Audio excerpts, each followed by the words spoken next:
سیدی و سندی اعلیٰ حضرت امام احمد رضا خان فاضل بریلوی رحمۃ اللہ تعالی علیہ 1272 سنہ ہجری کے اندر آپ دنیا میں جلوہ گری فرماتے ہیں. شوال المکرم کا مہینہ ہے.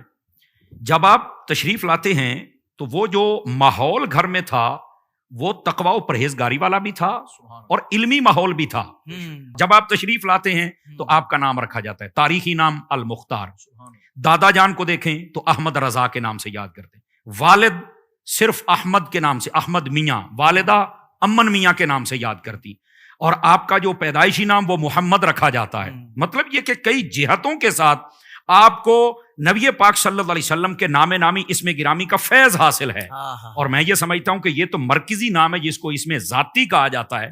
یہ ان کا فیضان. اور احمد کی رضا, میں اپنی محبت میں یہ کہا کرتا ہوں کہ یہ احمد کی رضا ہیں. اور پھر دنیا کے اندر اس بات کو اللہ کی رحمت نے پھر ثابت بھی کر کے دکھایا.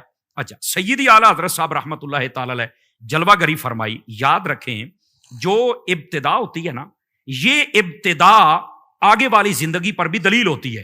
آپ کہیں گے وہ کیسے؟ تو قرآن مجید برہان رشید میں یہ ایک نفیس اشارہ موجود ہے. وہ اس طرح آقا کریم صلی اللہ علیہ وآلہ وسلم آپ سے رب نے فرمایا تھا, اے محبوب آپ ان کو فرمائے نا فقد لبثت فیکم عمرا من قبل افلا تعقلون, کہ میں نے جو پہلی تم زندگی گزاری ہے 40 سالہ, کیا تمہیں عقل نہیں ہے کہ وہ میری زندگی کیسی ہے, کتنی پاکیزہ زندگی ہے؟ تو صوفیاء فرماتے ہیں کہ یہ جو ابتدائی زندگی ہوتی ہے یہ بعد والی زندگی کے لیے دلیل ہوتی ہے. تو جتنے بزرگ ہیں اگر ان کی ابتدا کو دیکھیں اور بالتخصیص سیدی و سندی اعلیٰ حضرت امام احمد رضا خان فاضل بریلوی رحمۃ اللہ تعالی علیہ آپ کی زندگی کو دیکھیں تو آپ کا بچپن, جب آپ نے بولنا شروع کیا تو علماء لکھتے ہیں جنہوں نے بھی سیرت پر قلم اٹھایا ہے وہ فرماتے ہیں کہ اعلیٰ حضرت صاحب رحمۃ اللہ تعالی علیہ آپ کے الفاظ نہایت نکھرے اور ستھرے ہوتے تھے.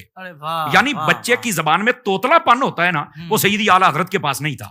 تو میرا خیال ہے اس لیے تھا کہ یہ جو احمد رضا ہے یہ بڑا ہو کے بڑے بڑے توتلوں کو سیدھا کر دے گا, تو اس لیے ان کو ابتدا ہی سے یہ شان حاصل کی گئی. اچھا, سیدی و سندی اعلیٰ حضرت صاحب رحمۃ اللہ تعالی تقریباً 4 سال کی عمر ہے. قرآن مجید برہان رشید آپ نے مکمل پڑھ لیا ہے. 4 سال کی عمر ہے اور ناظرہ قرآن مجید برہان رشید آپ نے پڑھ لیا ہے. اور پھر اتنی چھوٹی عمر میں حضرت ایسی حکیمانہ زندگی ہے, ایسے ہی تو نہیں نا اعلیٰ حضرت بن گئے, ایسے ہی نہیں بن گئے, اس کی کوئی وجوہات تھی. اور یہ میں ابتدائی بات کہہ رہا ہوں.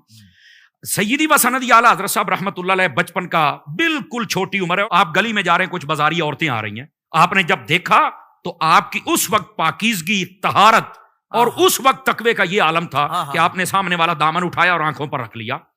تو بظاہر ان میں سے ایک عورت نے نا اٹیک کیا, اعتراض کیا کہ منّے آپ نے آنکھیں تو چھپا لی, ستر ظاہر کر دیا.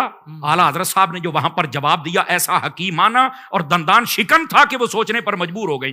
فرمایا پہلے آنکھیں دیکھتی ہیں, دل بہکتا ہے, پھر ستر بہکتا ہے. نہ میری آنکھیں اس گندے منظر کو دیکھیں گی, نہ دل میں خیال آئے گا, اور نہ ہی میں کسی گناہ کی طرف رغبت اختیار کروں گا. تو میں کہتا ہوں, اب یہاں میں حضرت شاہ صاحب کی توجہ چاہتا ہوں, یہ ہیں ہمارے امام جن کا بچپن اتنا پاکیزہ ہے.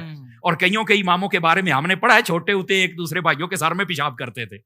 یہ امام احمد رضا ہیں جن کی پاکیزگی کا یہ حال ہے بھائی. تو یہ اشارہ دینا ضروری ہے. انداز بیاں اگرچہ میرا شوق تو نہیں, شاید کہ تیرے دل میں اتر جائے میری بات. تو امام احمد رضا خان فاضل بریلوی اتنی پاکیزہ ہستی کا نام ہے.